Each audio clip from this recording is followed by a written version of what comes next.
बड़े बड़े पुस्तकालय बना दिए थे, लाइब्रेरी बना दी थी। आज भी भारत के पास दुनिया का सबसे बड़ा मैन्युस्क्रिप्ट संग्रह है।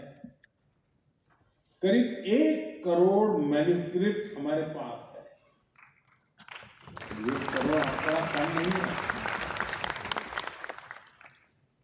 साथियों, इतिहास के क्रूर थपेड़ों में लाखों मैन्युस्क्रिप्ट्स जला दी गई, लुप्त हो गई, लेकिन जो बची है वो इस बात की साक्षी है कि ज्ञान विज्ञान पठन पाठन के लिए हमारे पूर्वजों की निष्ठा कितनी गहरी थी, कितनी व्यापक थी।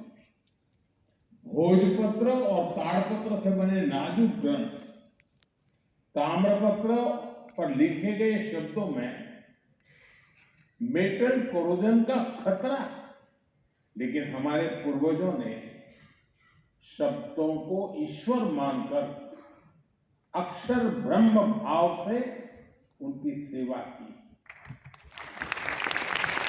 पीढ़ी दर पीढ़ी परिवार उन पोथियों और पांडुलिपियों को सहेजते रहे। ज्ञान के प्रति अपार श्रद्धा, आने वाली पीढ़ियों की चिंता, समाज के प्रति जिम्मेदारी, देश के प्रति समर्पण का भाव, इससे बड़ा उदाहरण कहां मिलेगा।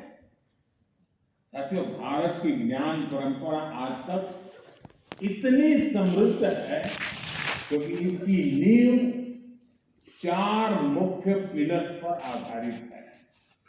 पहला, प्रिजर्वेशन, दूसरा इनोवेशन, तीसरा एडिशन और चौथा एडेप्टेशन।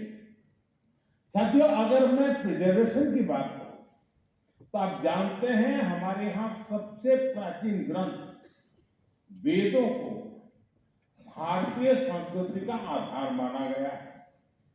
वेद सर्वोपरि है।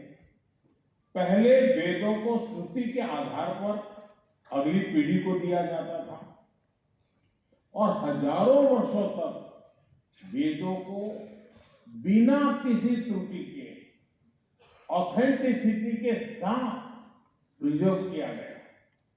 हमारी इस परंपरा का दूसरा पिलर है इनोवेशन।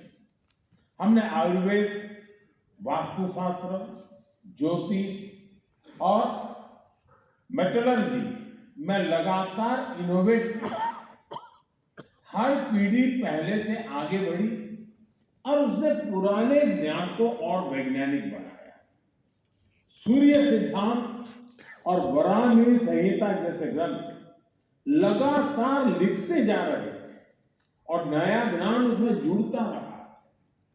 हमारे